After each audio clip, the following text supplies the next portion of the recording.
A moment of lost power so sharp you taste the void.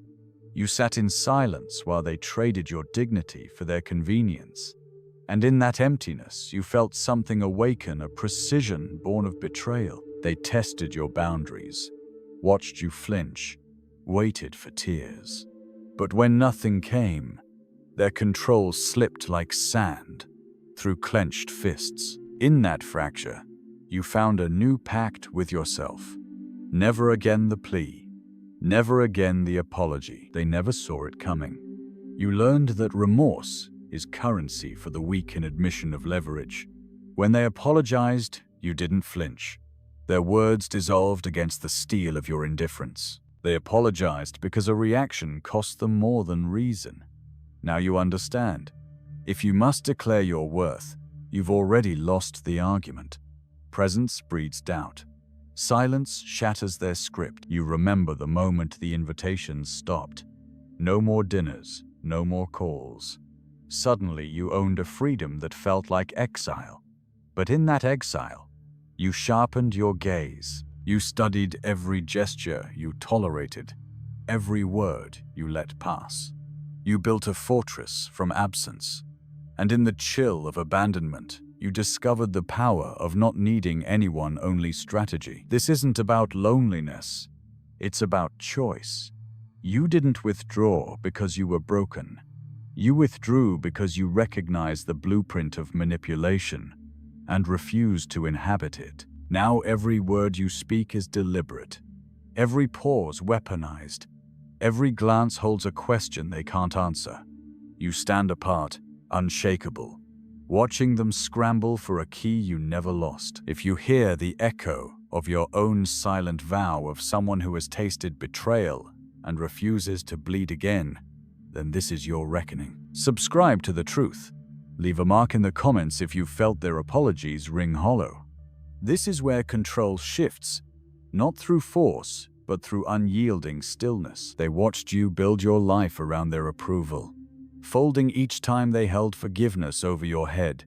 You bent so far backward your spine threatened to shatter. You learned to chase reconciliation like a thirsty man chases water, only to find the cup empty. In the hush of your own reflection, you saw how easy it was to be owned. Every apology they offered was a leash disguised as a lifeline, and in those fundamental moments, you realized control isn't seized in grand gestures, but in the spaces between words. They called you too sensitive, as if your pain were a crime worthy of dismissal.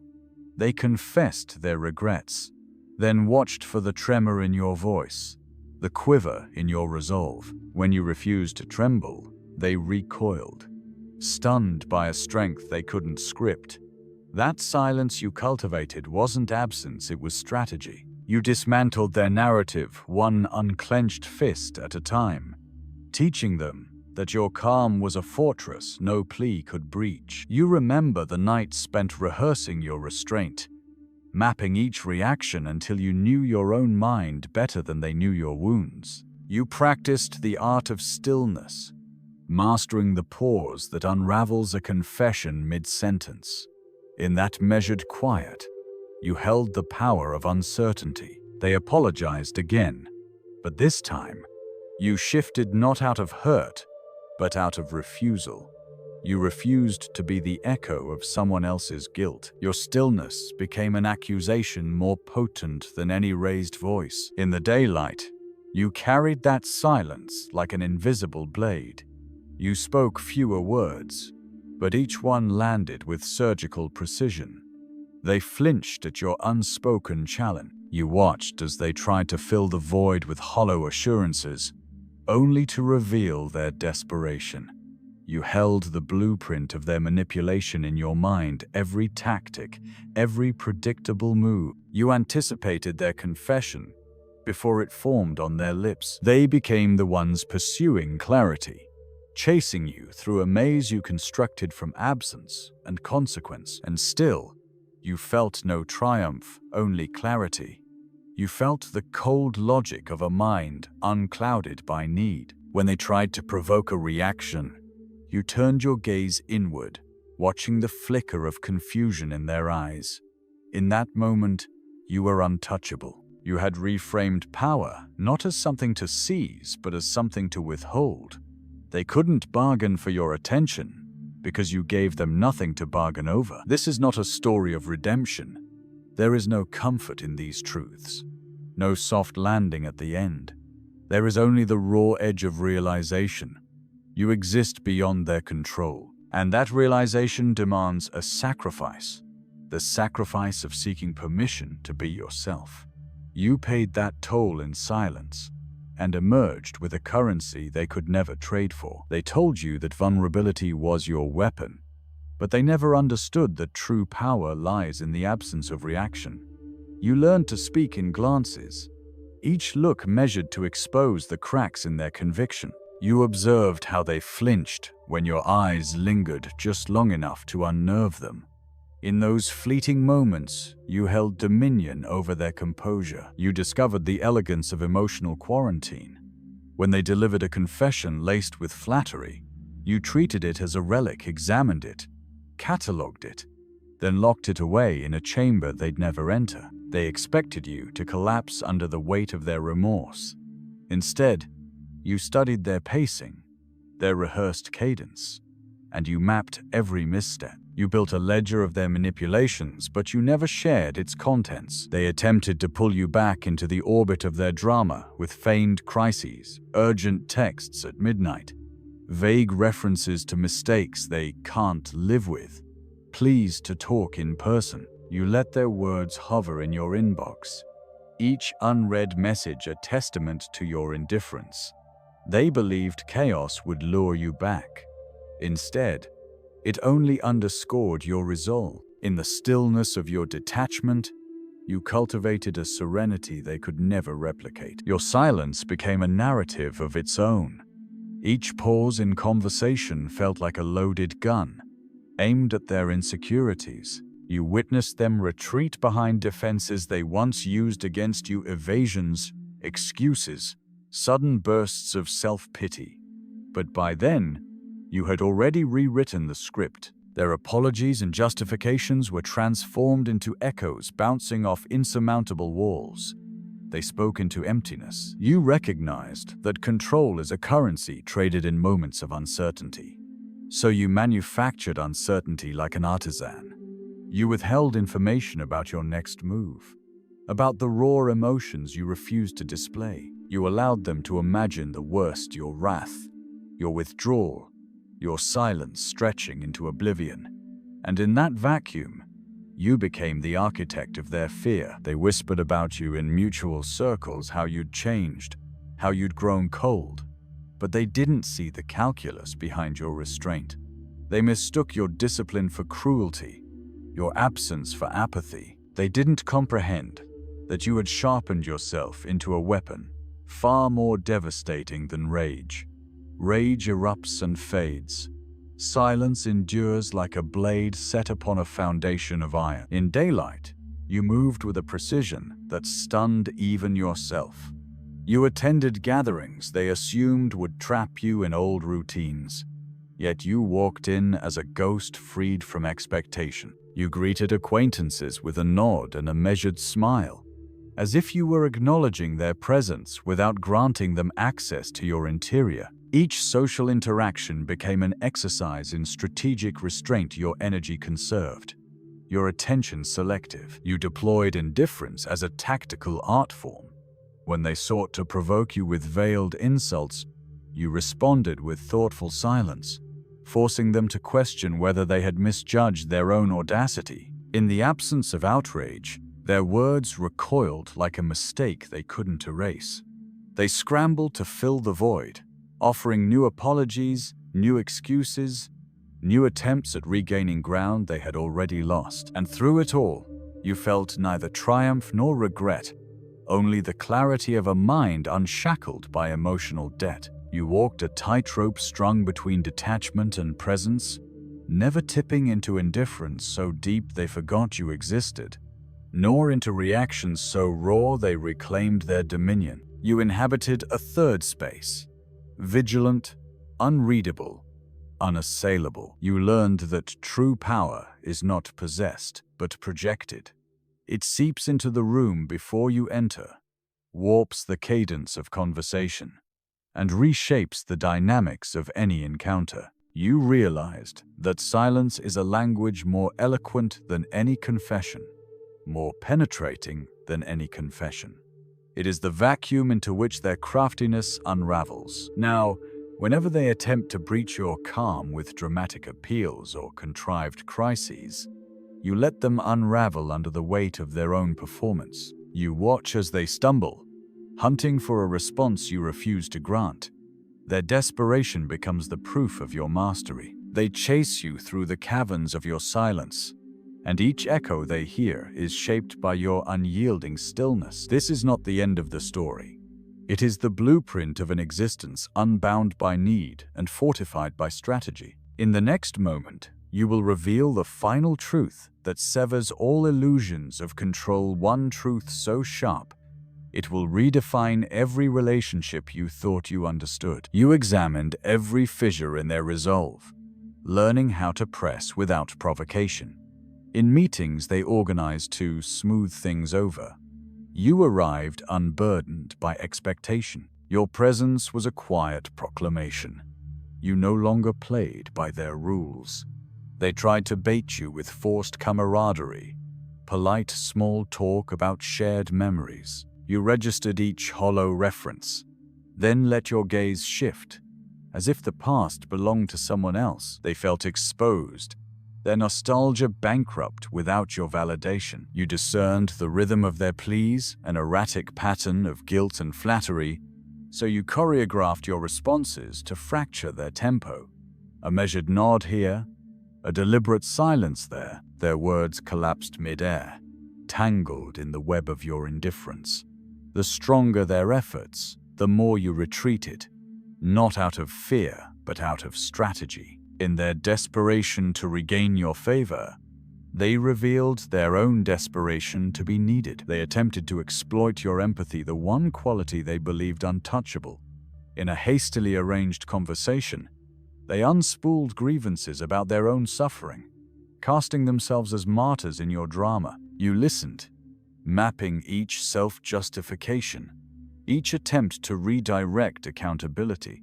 When they paused for your reaction, you offered only a steady silence that felt like a verdict. Their narrative unraveled at the sound of your quiet, unjudging observation. You recognized the illusion they perpetuated, that emotional vulnerability equates to weakness. So you inverted it. You allowed them glimpses of your own detached clarity, moments when you acknowledged their pain with a calm, "I see." In their astonishment, they mistook your acknowledgement for complicity. They lowered their guard, believing you had returned to softness, only to find the trap closed. Your compassion was never currency, but a tool to unmask their manipulation. In private, you refined your methods. You traced the lines of their approach in your mind, cataloging each tactic, timed apologies, conditional kindness, feigned crises. You refined a silent discipline that reframed every interaction.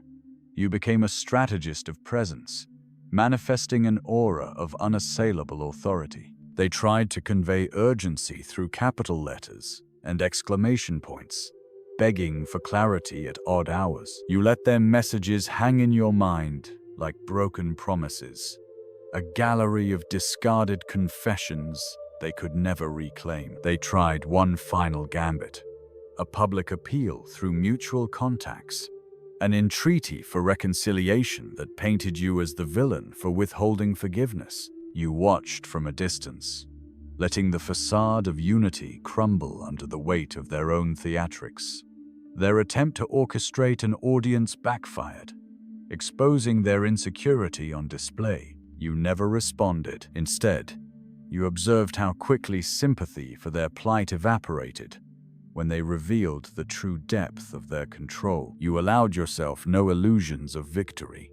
Power, you understood, is never permanent. It shifts like shadows at dusk. So you prepared for the next move, anticipating their tactics with an almost clinical precision. You cultivated a reserve of emotional equilibrium, that could withstand any assault. Their next attempt, however, cunning would meet the same wall of composed non-reaction. You would be waiting, unflinching. As you moved through the world, you carried this strategy into every relationship. In friendships, you listened less and watched more. You responded not to pleas, but to patterns. You recognized the moment someone sought to own your attention, and you responded with calibrated distance. In love, you held your boundaries with an unwavering, steady hand, refusing entreaties that disguised demands. With colleagues, you spoke only when necessary, letting the silence between sentences do the heavy lifting. In the marketplace of emotional currency, you became the vault. They could beg, bargain, or bribe, but they would never breach your reserves. In your solitude, you found an unspoken solidarity with anyone who craved autonomy over alignment. Your silence became a signal, an invitation to those who sought strength over sentiment. You were no longer a participant in their dramas. You were the arbiter of engagement, choosing when to enter and when to withdraw. This mode of existence is a relentless pursuit, not a destination. There will be moments when old habits threaten to pull you back into reaction. When that happens, you return to the core principle: presence without possession. Remember that silence is not absence. It is the canvas on which your mastery is painted. Remember that every pause is a question they must answer to themselves. Remember that true power lies not in the applause you solicit, but in the echoes you refuse to chase. You felt the shift before they spoke, a tremor in the air as they prepared to breach your calm. They had rehearsed their entreaty countless times, believing this plea would crack your resolve. You let them open with hollow declarations of growth, their voice laced with contrition they'd borrowed from self-help audiobooks. You heard the desperation beneath the practiced tone, the unsteady breath before each apology. In that moment, you leaned back and allowed a calculated silence to hang between you, heavy enough to drown out their words. They faltered, eyes darting for purchase, as if the void of your quiet could swallow them whole. They clawed forward with fragments of shared history memories they believed still tethered you to them. You observed their lip tremble when they named the exact date of your first conversation, the precise weather they thought would soften your steel. You held that memory in your mind, unblinking, and let it drift away like smoke. In your silence, you spoke volumes.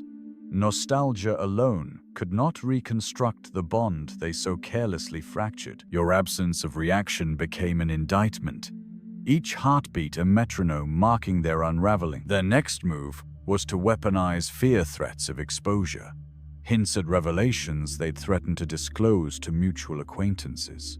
They imagined they still had power to shame you, to paint you as the betrayer. You didn't flinch.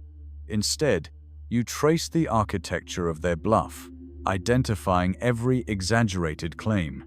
You allowed them to sense no fear, no hesitation. Your calm became their worst enemy. Without your gasoline, their threats sputtered and died. You delivered no rejoinder, only the weightless posture of someone untouched by their theatrics. You recognized the final gambit, a surge of self-pity so dramatic it teetered on the edge of performance art. Their voice cracked as they recited a litany of personal hardships, a crescendo of victimhood designed to collapse your defenses. You listened, unmoved, mapping each rhetorical flourish. When they paused, eyes glistening with practiced remorse, you offered a single nod, precise, deliberate. That nod was your scalpel, slicing through the spectacle. They expected capitulation. Instead, they received neutrality. Neutrality stings more than contempt, because it withholds the reaction they crave. In the aftermath, they retreated into awkward silence, their narrative undone by the absence of your compliance. You watched them gather the remnants of their plea, mouth opening and closing like a fish beyond water. You felt no triumph, only an acute awareness of the distance you'd placed between your former self and this moment. You realized how far you'd traveled from the person who chased approval to the strategist who commanded respect through absence. You had dismantled their arsenal without lifting a weapon, transforming your equanimity into a fortress they could never besiege. As you prepared to depart, you allowed one final gesture, a slight, measured smile that spoke of unattainable peace. In that smile lay the truth they could never grasp, that liberation is not granted by apology, but seized by refusal.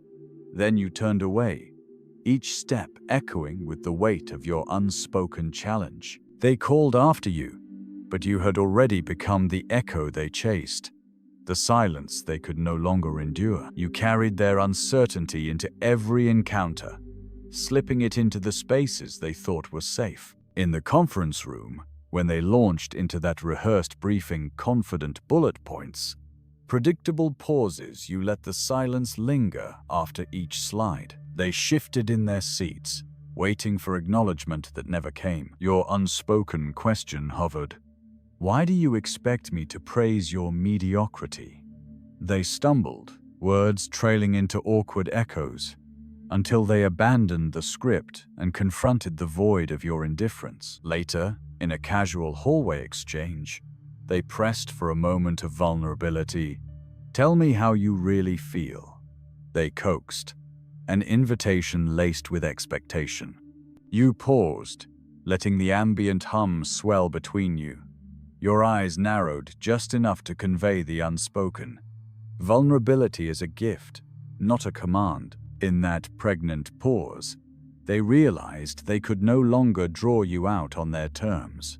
Your silence burned through their facade, exposing the raw mechanics of their demand. They tried to reclaim momentum through flattery compliments woven into backhanded apologies for past transgressions. You accepted none of it.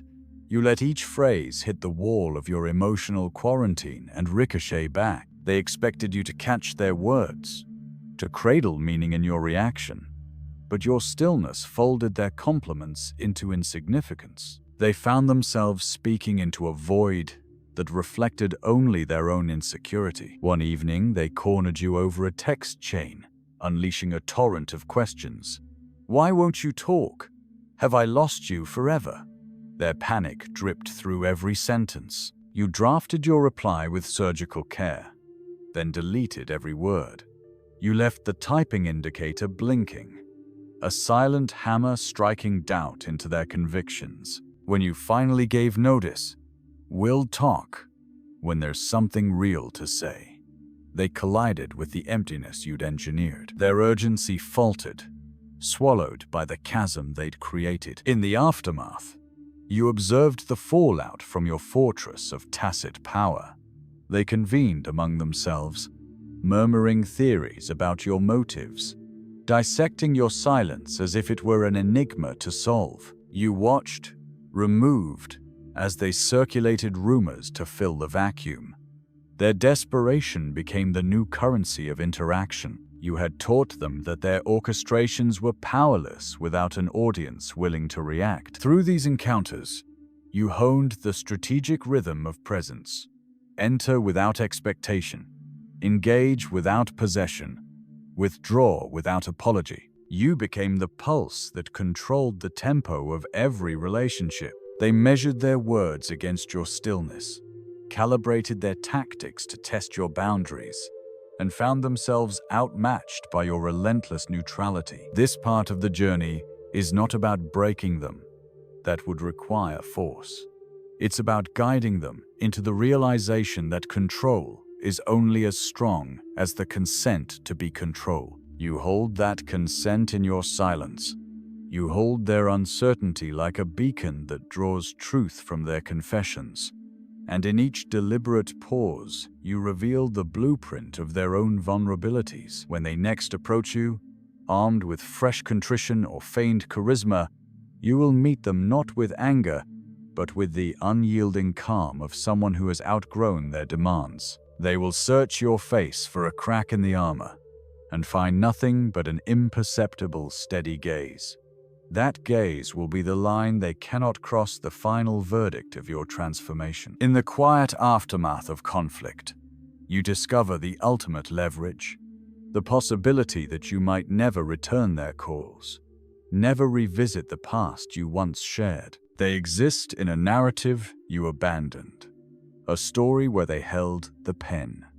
Now, the pen lies idle in your hand, an instrument they can no longer wield. That is the final truth. Control is surrendered the moment you stop pursuing it. Their influence dissolves not under the weight of confrontation, but in the absence of your chase. You will never reclaim what you once gave, and you will never beg for what you once begged to keep. In this space, you are neither victim nor victor, but something far more dangerous, indomitable. You have reframed every apology as an opportunity to reinforce your own boundaries. Every plea has become proof of your autonomy, and every silence you maintain echoes louder than any argument you could muster. There is no redemption in this revelation, only the stark realization that freedom is born in the refusal to participate in someone else's script. You will walk away from empty confessions into a horizon defined by your own terms. In that distance, they will learn that some ghosts never return, and some lessons never fade. If you've felt the weight of their manipulations, share your silence in the comments and subscribe to witness the unspoken codes that redefine power.